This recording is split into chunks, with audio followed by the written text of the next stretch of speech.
Assalamualaikum warahmatullahi wabarakatuh.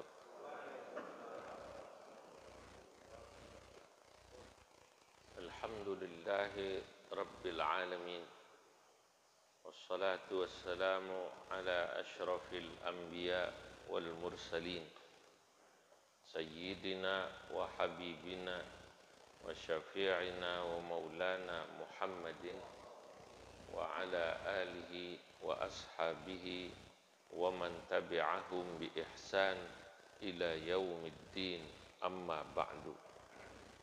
Hadratal muhtaramin, para alim ulama, para asatidah, bapak-bapak, ibu-ibu yang hadir, jamaah Masjid Al-Mubarakah, insyaallah semua dicatat dalam deretan ahli surganya Allah. Di pagi yang mubarak ini, alhamdulillah, kita dapat melanjutkan ta'lim kita, kajian kitab Al-Hikam. Saudara-saudara jemaah yang dimuliakan Allah, pada kajian yang lalu kita telah membahas tentang hendaknya di antara adab yang dimiliki oleh kita adalah jangan pernah kita meminta kepada Allah agar dipindahkan dari satu keadaan pada keadaan lain. Karena kalau Allah subhanahu wa ta'ala menghendaki, kita nggak perlu minta, kita dipindah. Kalau dikasih sakit, kemarin diberi contoh, nggak usah terus ngerengek minta sembuh. Lu nggak usah minta sembuh juga, kalau Allah mau ngasih sembuh, sembuh. Kalau dikasih miskin nggak usah ngerengek, terus pengen minta kaya. Kalau lu nggak minta kaya, tapi Allah menghendaki kaya, lu juga kaya. Kalau sekarang dirimu jadi seorang duda atau janda, gak usah terus ngerengek supaya dapat apa namanya? Pasangan. Gak usah ngerengek juga kalau Allah subhanahu wa ta'ala menghendaki punya pasangan, akan dapat pasangan. Terus gimana Pak? Emang gak berdoa? Ya berdoa, tapi doanya, ya Allah beri saya tempat masuk yang baik dan tempat keluar yang baik. Wa qur rabbi adkhilni mudkhala sidqin wa akhrijni mukhraja sidqin wa akhrijni mukhraja sidqin waj'al li min ladunka sultanan nasira. Tapi berdoalah, wa qul rabbi adkhilni mudkhala sidqin. Ya Allah, masukkan saya ke tempat yang baik. Kalau sakit baik, buat saya ikhlas. Kalau sembuh baik, buat saya ikhlas. Kalau miskin baik, buat saya ikhlas. Pernah doa begitu? Pernah nggak berdoa, ya Allah, kalau sakit baik buat saya ikhlas, dikasih sakit terus? Ada nggak orang Tebet yang begitu doanya? Hah? Ya Allah, kalau miskin baik buat saya ikhlas, seumur hidup dikasih miskin. Ada yang begitu doanya? Berani nggak? Belum berani. Padahal kan tadi begitu kan, kata Allah suruh berdoa. Terus? Wa akhrijni mukhraja sidqin, dan pindahkan saya ke tempat yang baik. Kalau kaya baik saya ikhlas, ya Allah, kau pindahkan ke tempat yang kaya. Ikhlas banget kalau dari miskin ke kaya mah ya. Kalau dari sakit, ya Allah, kau pindahkan saya ke sembuh, saya ikhlas, ya Allah. Ikhlas banget nggak kira-kira? Yang belum saya dengar ada orang berdoa, ya Allah, kalau saya kau pindahkan ke miskin, saya ikhlas, ya Allah. Yang doa begini orang kaya. Ada nggak kira-kira? Atau Ada orang sehat berdoa, ya Allah saya ikhlas kalau kau pindahkan dalam keadaan apa namanya? Sakit. Ada yang berani doa begitu Pak? Ya tentu nggak perlu ngomong begitu. Tapi secara umum kita ya apa namanya tahu bahwa dikasih apa aja itu ya kita ikhlas. Intinya begitu. Lah dari pembahasan kemarin lalu kemudian timbul pertanyaan ya. Ini sambungannya, ini sambungannya. Di karangan para ulama, para sufi. Lalu sebaiknya kita ini bagusan diem apa berdoa? Bagusan minta apa diem aja? Doa takut salah Pak katanya. Diem takut nanti kayaknya nggak butuh. Saudara-saudara, wa fil mas'alati khilafun bainas sufiyah. Dalam masalah yang tadi dibahas itu khilafun bainas sufiyah, ada khilaf di antara para sufi, para ulama. Halis sukutu aula awid doa, apakah diam lebih utama daripada doa atau sebaliknya lebih baik berdoa daripada diam. Wat tahqiqu, kata Imam Ibnu Ajibah, at-tahqiq pada posisi yang sudah ditahqiq artinya posisi yang paling bagus jawabannya adalah ayyan dzura ya ma yatajalla fihi wa yansharihu lahu sadru fa huwal muradu minhu. Hal itu kalau bagi para sufi dikembalikan kepada orang tersebut. Bagaimana yang kemudian terlihat terbuka pada hatinya. Kalau buat kelas kita ya, saya boleh bilang kelas kita ini rata-rata pasti kelas doa. Semuanya kelas doa. Betul nggak? Kalau kelasnya kelas sufi itu kadang-kadang tahu kapan berdoa, kapan diem. Susah ini. Artinya kapan minta, kapan nggak minta. Level kita kan minta terus, senengnya minta, nggak dapat berkat aja minta. Selamatan nggak dapat berkat apa namanya? Minta. Gue belum dapat nih. Padahal bagi orang yang hatinya bagus, dia diem aja. Gitu kan? Kalau yang hatinya bagus begitu. Ya mas saya ntar nggak dipikir. Kalau orang tua belum ngasih duit, ya diem aja ntar juga mas saya nggak dikasih. Tapi ada anak yang minta terus. Padahal orang tua tahu kebutuhan. Lu nggak minta juga gue tahu. Kira-kira gitu kan? Kalau kita pakai perumpamaan kehidupan. Ada seorang istri yang minta terus sama suaminya. Padahal dia nggak usah minta juga suaminya paham. Gitu. Minta apa Pak? Minta duit gitu kan ya. Minta terus. Nah, ini. Ya.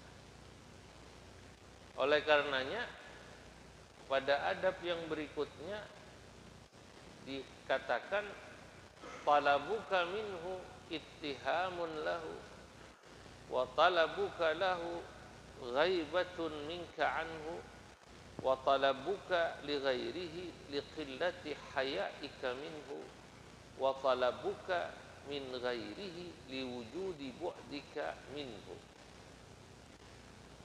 Kalau kamu, kata Imam Ibnu Athaillah, masih meminta kepada Allah ittihamun lahu, atas sesuatu yang kamu inginkan terus menerus kamu minta, berarti kamu ittihamun lahu, punya prasangka tuhmah. Tuhmah itu kalau diterjemahkan ya prasangka buruk itu. Lu berarti prasangkanya jelek sama Allah kalau terus minta, dikiranya Allah nggak tahu kebutuhan. Itu kenapa kayak Nabi Ibrahim alaihissalam dulu ketika ditawarin minta pada mau dibakar, pada saat mau dibakar jawabnya hasbi bisuali ilmuhu bihali. Saya nggak minta, saya yakin Allah tahu keadaan saya. Pada saat itu Nabi Ibrahim ditawarin agar berdoa meminta kepada Allah diselamatkan dari siapa namanya, Namrud, karena udah jelas-jelas mau dibakar. Kata malaikat Jibril, hai Ibrahim, andai kata kau mau berdoa meminta, mintalah sama Allah agar dikirim hujan supaya apinya mati. Kalau nggak dikirim hujan, dikirim angin juga supaya apinya mati. Nanti kami akan membantu juga menyampaikan pada Allah. Begitu kata malaikat. Nabi Ibrahim jawab, hasbi bisuali ilmuhu bihali. Cukuplah saya tidak minta. Bukan berarti saya tidak butuh pada Allah, tapi saat ini saya tidak meminta karena Allah Maha tahu kebutuhan dan keadaan saya. Masya Allah. Nah, ini menarik. Allah Maha tahu kebutuhan dan keadaan saya. Orang-orang yang sudah sampai seperti ini berarti keyakinannya luar biasa. Bapak-bapak, ibu-ibu, kalau kita bisa sampai pada makom tersebut, mungkin tidak sama persis, di bawahnya aja dah. Ketika kita dalam kondisi kepepet, kan orang kan rata-rata begitu. Baru ingat Allah kan kalau kondisi kepepet, ya bener nggak kira-kira? Oh benar. Kalau kondisi kepepet biasanya baru nyebut. Gitu.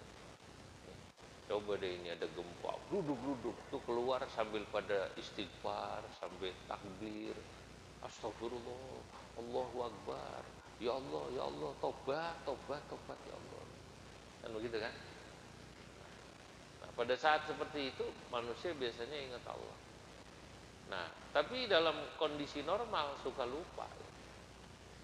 Orang yang selalu punya perasaan bahwa Allah itu pasti tahu keadaan saya dalam kondisi apapun, hidupnya biasanya akan lebih tenang. Ya, hidupnya pasti akan lebih tenang. Kalaupun minta gitu, dia mintanya itu bagian daripada akhlak seorang hamba kepada Allah, maka dia meminta. Bukan minta yang itu merupakan tadi keburukan adab dia pada Allah. Jadi kadang-kadang minta itu menunjukkan akhlak. Kadang-kadang minta itu menunjukkan keburukan akhlak. Atau saya ulangi, minta itu kepada Allah, berdoa, kadang-kadang itu menunjukkan kebaikan akhlak seseorang pada Allah. Tingginya akhlak seseorang, dia minta, berdoa.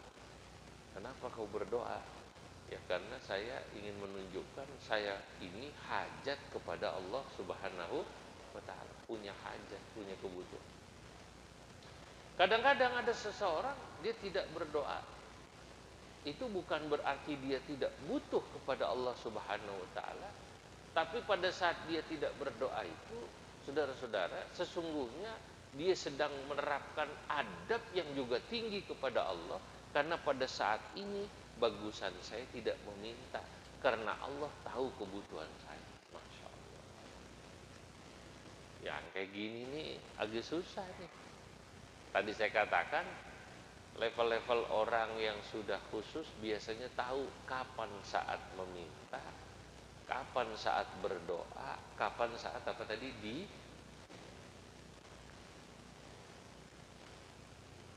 itu sama seperti Nabi Muhammad SAW. Orang itu Pak punya khawatir, rasa takut dan gelisah, itu kadang-kadang juga ada tempatnya. Ada cerita waktu Nabi sama sahabat Abu Bakar dikejar oleh orang Quraisy pada saat mau hijrah ke Madinah. Beliau bersembunyi di gua namanya gua apa namanya? Sur. Gua apa namanya? Sur. Nah, baru masuk, delalah begitu masuk qadarullah, takdirnya Allah. Itu ada laba-laba kemudian bikin sarang. Set set set set set set set set. Sehingga kemudian orang yang ngejar udah di mulut gua berpikir, nggak mungkin di sini. Kenapa? Ada sarang laba-laba. Kalau sarang laba-laba ini mah udah lama, kalau dia masuk pasti ini rusak gitu loh. Nah, gitu kan? Pada saat itu sahabat Abu Bakar, saudara-saudara, gelisah dan takut. Wah, gimana ya Rasul ya, ini kalau ketangkep gimana ya, kalau ketangkep gimana.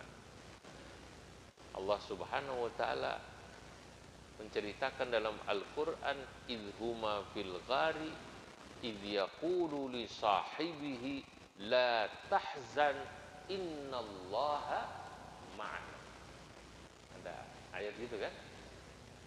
Ceritakanlah ketika Nabi Muhammad sallallahu alaihi wasallam bersama sahibihi, sahibnya, sahabatnya.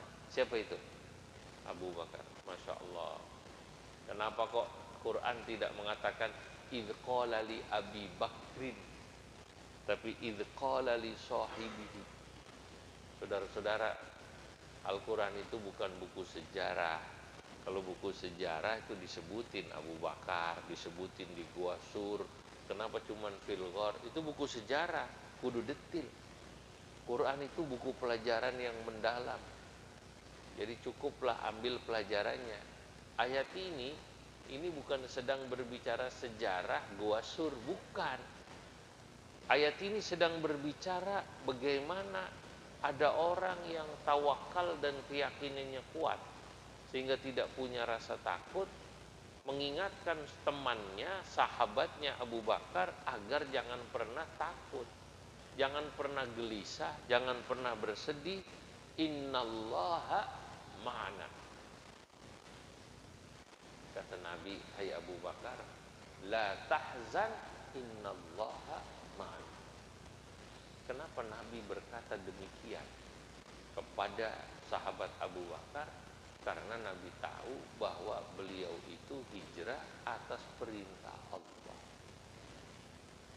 Kalau sudah atas perintah Allah, pasti ketika Allah memerintahkan seseorang melakukan sesuatu, ya pada saat itu pastinya Allah akan menjamin. Makanya Nabi kemudian mengatakan la tahzan innallaha ma'ana.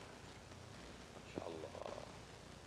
Saya ingat ya, Prof. Quraisy Shihab itu menjelaskan tentang ayat ini.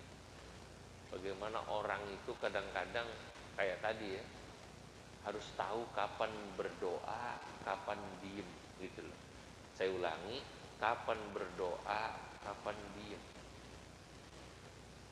Sama kapan dia tawakal, kapan dia gelisah.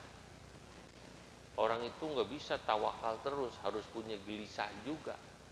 Nabi dalam konteks di gua apa tadi? Sur, tawakalnya kuat, yakinnya kuat. Tapi pada saat perang Badar, saudara-saudara, Nabi Muhammad Shallallahu Alaihi Wasallam beliau gelisah sampai kemudian beliau berdoa, ya Allah, jika kau tolong pasukan ini, lam tu'bad abada, kau tidak akan disembah mungkin ya Allah besok-besok atau selamanya. Nah, pada saat perang Badar ini Nabi berangkat dengan 313 pasukan. Kudanya cuma berapa gelintir, ada yang bilang 2, ada yang bilang 1 bahkan. Sisanya onta nggak banyak. Sementara pasukan Quraisy di depan sana udah jelas-jelas pakai pasukan yang lengkap. Dari 1.000 orang lebih itu kudanya hampir separuh, belum ontanya. belum pedangnya. Yang ini perangnya sederhana. Maka Nabi gelisah dan berdoa. Jadi pada saat di Gua Thur, Nabi tidak mengandalkan tawakal karena yakin innallaha ma'an. Tapi pada saat perang Badar, Nabi berdoa. Kan doanya terkenal itu. Ya Allah, jika kau tolong, tidak kau tolong pasukan ini, boleh jadi lam tu'bad abada, kau tidak akan disembah selamanya. Tapi kemudian ada orang yang meniru doa ini pada konteks yang berbeda, digunakan beberapa waktu yang lalu dalam pemilu itu. Ini konteksnya tidak tepat gitu kan. Konteksnya tidak tepat. Tidak semua doa walaupun itu dibaca oleh Nabi pantas kita ikuti. Dia harus tahu konteksnya. Nah, ada doa. Ya, belum tentu kita tepat mengucapkannya. Nabi pernah berdoa, ya Allah, kumpulkan saya bersama orang-orang miskin, hidupkan saya bersama orang-orang miskin, matikan saya bersama orang miskin, bangkitkan saya nanti bersama orang miskin. Ini doa Nabi. Pertanyaannya, kenapa doa ini nggak pernah diikuti, nggak pernah dibaca, nggak berani kan gitu kan? Allahumma ahina ma'azumratil masakin. Begitu dia berdoa, malaikat yang nyatet, lu serius lu? Kata malaikat, lu serius nih katanya ini minta hidup barang apa namanya orang miskin, kata malaikat. Jadi makanya doa itu juga harus tahu konteks gitu loh, harus tahu konteks, jangan cuma tahu arti, juga harus tahu konteks gitu. Nah, saudara-saudara, disinilah orang itu perlu merenung. Itu kenapa para sufi tadi kita ngaji itu kan bagian daripada direnungin ya, dirasa. Kalau saya berdoa begini nih sama Allah, kira-kira gimana? Berdoa itu kan minta. Sama kayak seorang anak minta pada orang tua, suami sama istri atau sebaliknya gitu. Kalau saya minta begini nih, kira-kira gimana? Dirasa dong. Berdoa itu harus dipikir dulu, diangan-angan. Pak, bapak-bapak, kira-kira kalau bapak-bapak minta izin sama istrinya untuk nikah lagi, itu kan minta, itu kan berdoa berarti. Betul enggak? Minta itu apa namanya? Doa. Ma, saya minta sama mama izin mau kawin lagi. Terus sebelum ngomong gitu mestinya dipikir nggak kira-kira?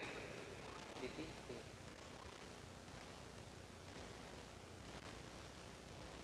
Omongan gitu tuh kira-kira nyakitin istri apa enggak?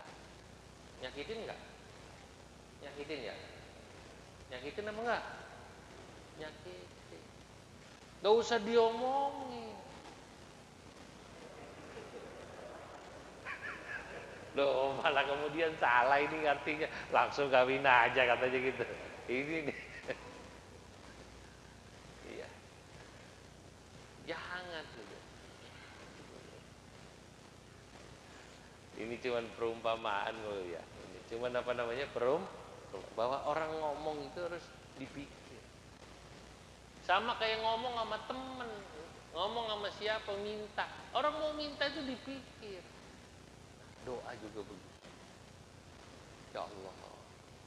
Jadi ngaji tasawuf ini bahkan sampai doa aja diajarin adabnya, adab berdoa. Itu kenapa?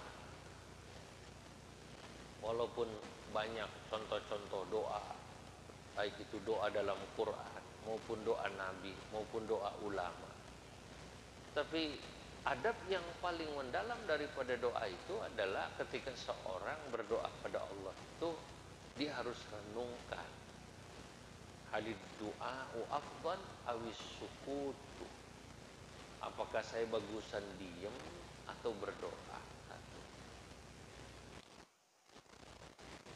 Oh kayaknya bagusan diem, ya sudah, sebab kalau saya minta terus juga malu. Saya udah seminggu berdoa minta sembuh nih sakit gigi, masa minta mulu. Kata malaikat, gue udah denger udah seminggu, gue catat doa lu, kata gitu. masih terus, ya Allah gigi saya belum sembuh-sembuh terus. Kata malaikat, udah gue catat lu seminggu doa ini mulu, Allah tahu kebutuhan lu.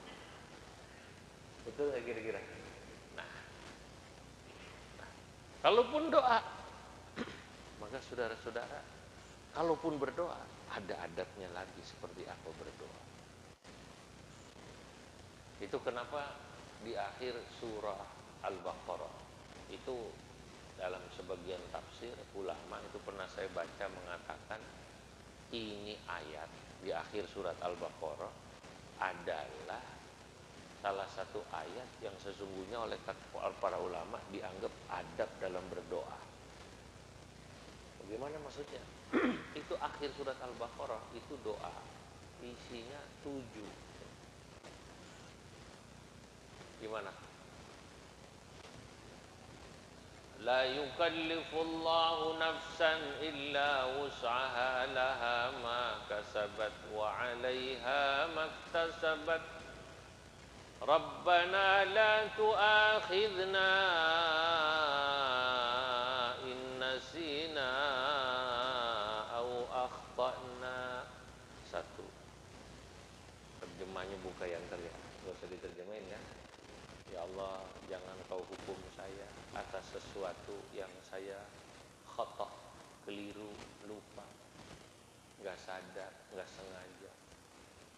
Nggak sengaja pas jalan pagi ngelihat perempuan cakep, ngelihat bapak-bapak ganteng, nggak sengaja, emang sengaja. Kecuali kalau emang sono yuk cakep-cakep ceweknya, itu sengaja. Kalau lagi jalan, waduh, yang kayak begini Allah la tu'akhidna. Rabbana wa la tahmil alaina isran kama hamaltahu ala alladzina min qablina. Kedua. Ya Allah, jangan kau berikan kami beban yang berat sebagaimana yang dulu pernah kau bebankan pada orang-orang sebelum kami. Konteksnya Bani Israel. Bani Israel itu syariatnya berat Pak. Bani Israel itu kalau baju kena najis nggak bisa dicuci, digunting, yang kena najis dibuang. Sholatnya juga berat, ininya berat, zakatnya berat. Pokoknya syariat Nabi Muhammad ini, umat Nabi Muhammad ringan. Makanya kata Profesor Dr. Said Muhammad bin Alawi bin Abbas Al-Maliki dalam kitabnya Syaraful Ummatil Muhammadiyah, kemuliaan umat Nabi Muhammad, salah satunya adalah umat Nabi Muhammad ini tidak dibebani dengan beban yang seberat umat sebelumnya. Ringan kita ini. Ya Allah, dikasih ringan. Sholatnya, puasanya, macam-macamnya lah. Jangan-jangan kalau zaman Bani Israel dulu ngaji nggak boleh nyender kali di tiang, mungkin. Sekarang kan boleh ya? Boleh nggak kira-kira? Boleh. Itu dua. Rabbana wa la tuhammilna ma la taqata lana bih. Yang ketiga nih isi doa. Rabbana wa la tuhammilna ma la taqata lana bih. Ya Allah, jangan kau bebani kami dengan beban yang kami tak mampu menanggung. Nah,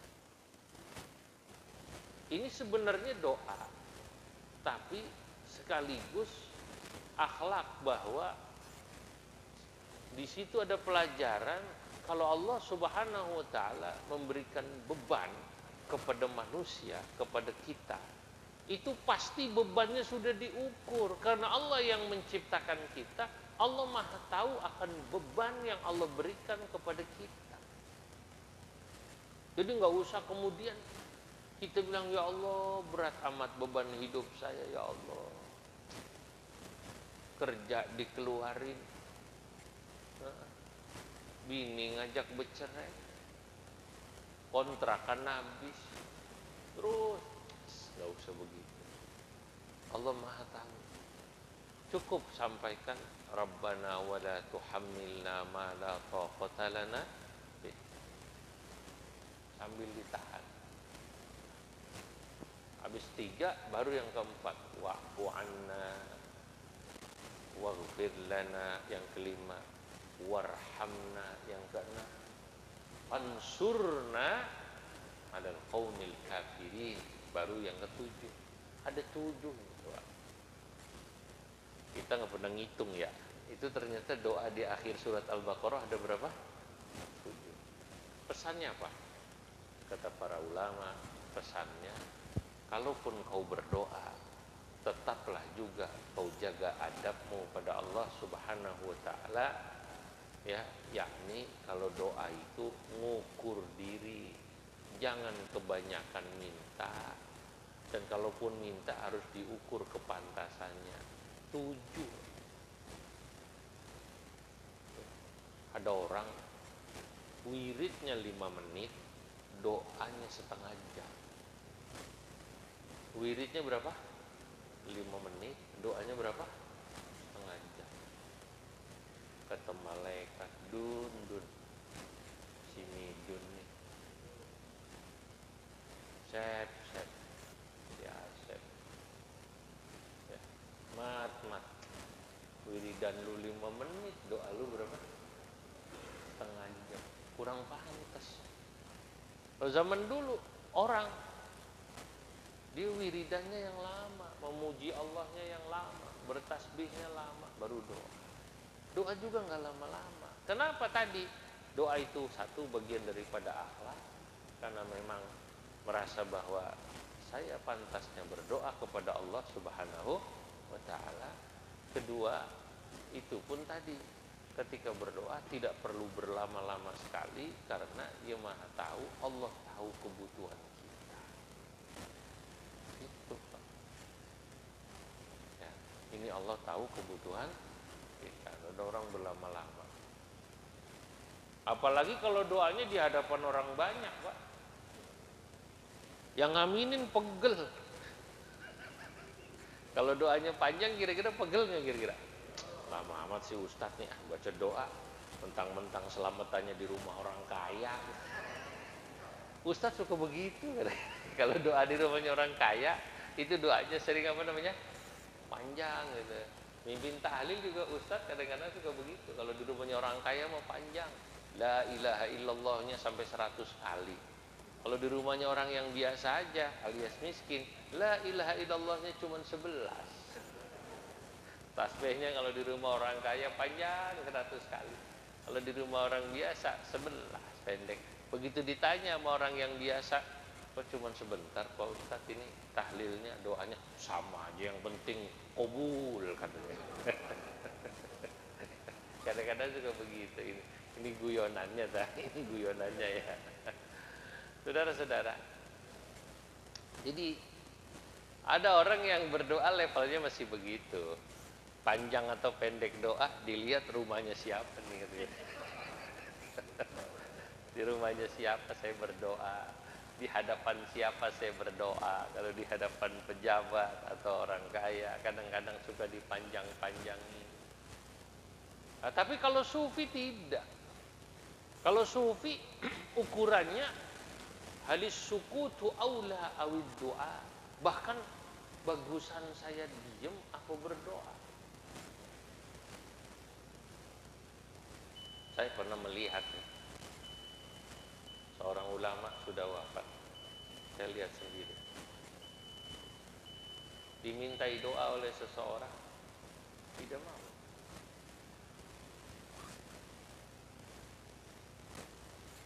Beliau jawab, ala dhahri qalbi.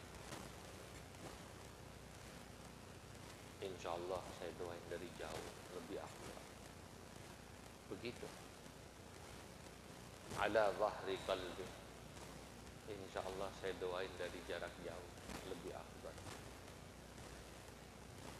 Sebab memang salah satu di antara doa yang mustajab adalah mendoakan saudaranya, temannya ala dhahri qalbi, dari jarak jauh. Kenapa mendoakan saudara kita, teman kita dari jarak jauh itu lebih mustajab? Satu, lebih ikhlas. Saya dari jarak jauh, saya bacain doa. Ya Allah, Pak Taufik, Ustadz Nalim, Aji Dani, Aji Pahlawi, moga-moga dikasih sehat. Tapi saya doain dari rumah saya, bukan di sini, bukan dari rumah saya. Itu, ya rizkinya dikasih lancar, si fulan, si fulan, si fulan. Nah, ala dhahri qalbi itu jauh lebih mustajab. Ini saya kasih tahu nih rahasia. Sesekali boleh disampaikan untuk mengingat rasa sayang. Sama kan kata Nabi, kita itu boleh menyampaikan, dan sunnah bukan boleh, uhibbuka fillah, ya Allah saya senang sama Pak Jidani, sama Fulan, sama Fulan, sama Fulan, sama Pak Nalim, itu saya senang sama Bapak. Uhibbuka fillah, cinta karena Allah, itu sunnah. Sesekali kita boleh mengatakan kepada seseorang, saya sering doakan Bapak dari jarak jauh dengan kemampuan saya. Moga-moga Bapak dikasih sehat, dikasih berkah ilmunya, keluarganya sakinah, mawaddah warahmah, anak-anaknya soleh, atau didoain gitulah. Ya. Itu dari jarak jauh lebih bagus. Ya. Kenapa? Karena biasanya kalau orang mendoakan dari jarak jauh lebih ikhlas, tidak ada pamrih gitu. Tapi juga kadang-kadang kita mendoakan ya orang tersebut di depannya. Tapi orang-orang yang sudah sampai level sufi dalam hati itu tahu kapan dia berdoa di depan itu, kapan dari jarak jauh. Gak mau. Ada orang yang Masya Allah sengaja datang ke rumah orang kaya.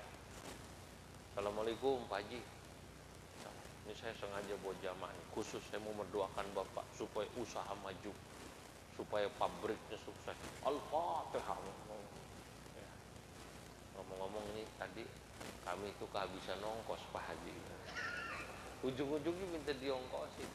Ini kalau Pak Haji tahu ngaji, tahu, wah ini udah kena ongkos, saya ngasih ongkos ini rombongan, Kobul belum tentu nih doa kayak begini. Kobul belum tentu sih nongkos. Kalau pejabatnya ini orang kayanya ini ngaji, cuman kan emangnya orang kaya pejabat jarang yang ngaji ya. Saudara-saudara, jadi begitu, ala dhahri qalbin. Dan biasanya ulama itu tidak pernah mau menawarkan diri mendoakan, karena ini cukup kalau mendoakan dalam hati jarak jauh, sebab dia tahu ad-du'a ala dhahri qalbin agrab ilal ijabah. Mendoakan dari jarak jauh itu lebih mustajab. Saudara-saudara, ini kajian kita pada hari ini, moga-moga manfaat. Bismillahirrahmanirrahim. Allahumma salli wa sallim ala sayyidina Muhammad fil awwalin wal akhirin wa barik wa radiyallahu tabaraka wa ta'ala an sadatina ashabi Rasulillah ajma'in. Alhamdulillah rabbil alamin, hamdan yuwafi ni'amahu wa yukafi mazidah. Rabbana lakal hamdu kama yanbaghi li jalalika al-karim wa 'azimi sultanik. Allahumma la sahla illa ma ja'altahu sahla, wa anta idza aradta ja'alta as-sa'ba sahla, wa anta idza aradta taj'alul hazna sahla. Sahhil lana umurana ya rabbal alamin. Allahumma inna nas'aluka fi hadzal yawm khaira ma fihi, khaira hadzal yawm khaira ma fihi, wa na'udzu bika min syarri hadzal yawm syarri ma fihi. Allahumma inna asbahna wa amsayna wa bika nahya wa bika namut. Asbahna ala fitratil Islam wa kalimatil ikhlas wa ala dini nabina Muhammadin sallallahu alaihi wasallam, ala millati abina Ibrahim hanifan muslima ma kana minal musyrikin. Allahumma rzuqna al-ikhlas wal istiqamah wa hubballah hubba man habba, warzuqna ridha wa syukra wa sabra wa kulla sifatin mahmudah. Na'udzu bika minasyirki wal riya'i wal hasadi wal ujbi wal kibr wa kulli sifatin madhmumah. Wa sallallahu ala sayyidina Muhammad wa ala alihi wa sahbihi wa sallam, walhamdulillah rabbil alamin. Assalamualaikum.